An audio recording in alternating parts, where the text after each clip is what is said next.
et nous recevons le candidat qui a mené la liste Place Publique PS aux européennes, qui a réuni 13,8% des voix. Raphaël Glucksmann, bonsoir. Bonsoir. On vient de voir cette réunion entre représentants de l'ancienne NUPES pour lancer une nouvelle alliance, un front populaire. Est-ce que vous en serez? Alors, je vous répondrai, mais avant toute chose, j'aimerais souligner la gravité du moment que nous vivons.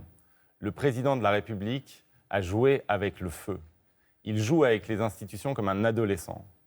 Et le résultat, c'est que dans 3 semaines, on peut avoir une France contrôlée par Jordan Bardella, par Marine Le Pen, par Marion Maréchal. On peut avoir l'extrême droite poutiniste au pouvoir dans notre pays. Et que face à cela, il faut impérativement être au niveau du défi historique face auquel nous nous trouvons. Et donc s'unir. Et donc d'abord, moi je le dis en tant que tête de liste qui a été nettement en tête à gauche, eh bien il faut un cap clair. On ne va pas refaire la NUPES là. Il y a eu une inversion des rapports de force. Je suis en tête à gauche, donc voilà les conditions. Elles doivent être remplies. D'abord, un soutien indéfectible à la construction européenne. Ensuite, un soutien indéfectible à la résistance ukrainienne, car l'avenir du continent ukrainien se joue en Ukraine en ce moment. Un rejet, une abrogation de la réforme des retraites, de la réforme de l'assurance chômage et de la loi immigration. Une accélération de la transition écologique et, enfin, un rejet de la brutalisation de la vie politique. Des insultes, des fake news, des calomnies.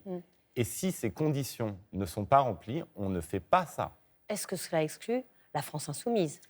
Eh bien, ce que cela pose, c'est simplement qu'il y a des conditions. Que moi, je suis le garant d'un cap. Je l'ai promis aux 3 500 000 électrices et électeurs qui sont portés sur notre liste. Et comment ce cap ne changera pas. Comment ces conditions sont reçues par la France insoumise, alors? Eh bien, nous verrons. Mais la vérité, c'est que ces conditions, je n'en changerai pas. Je me suis engagé en politique pour des convictions. Je ne dévierai pas. Notre mission, maintenant, c'est de faire en sorte que le Rassemblement national perde. Pourquoi il doit perdre?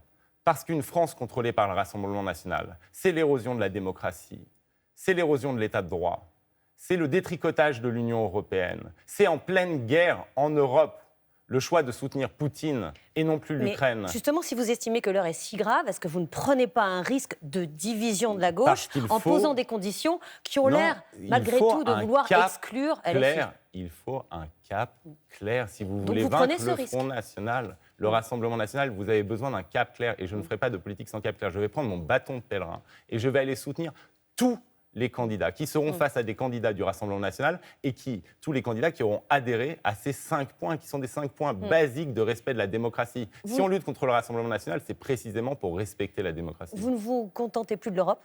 Vous vous occupez des affaires nationales? Mais je ne peux pas prendre le Thalys quand il y a la menace du Rassemblement national qui pèse sur nous. Donc, il y a une urgence absolue. Mais je ne fais pas ça pour être Premier ministre. Vous ne serez pas Premier ministre. Justement, c'était la question suivante. Est-ce que vous pourriez être Premier ministre en cas de victoire de la gauche? Je ne fais pas ça pour être Premier ministre. Par contre, moi, je pense que les accords d'appareil ne suffiront pas, que les politiques ont largement échoué. Et donc, j'ai une idée, si vous voulez. Et je vous la donne à vous. J'ai l'impression que ce ne sera pas Jean-Luc Mélenchon. Ah, ce sera clairement pas Jean-Luc Mélenchon. Je vous le dis tout de suite. Ce sera qui? Et donc, moi, je pense qu'il y a une figure de la société civile qui est capable d'apaiser, qui est l'antithèse du président actuel, qui ne jouera pas avec les institutions, qui réconciliera les Français, qui portera un projet de justice sociale et d'écologie. Et moi, je pense à Laurent Berger. Moi, je pense que Laurent Berger, qui a incarné la lutte contre la réforme des retraites, qui a été d'une responsabilité aussi grande qu'est grande l'irresponsabilité de notre président actuel, eh bien, Laurent Berger serait la personne idoine, parce qu'en plus, il montrera que l'on peut résister au Rassemblement national en incarnant la volonté populaire, parce qu'il connaît le monde du travail, parce qu'il incarne les travailleurs. Donc, j'espère que ça se passera comme ça. Merci beaucoup, Raphaël Glucksmann, d'être venu sur notre plateau.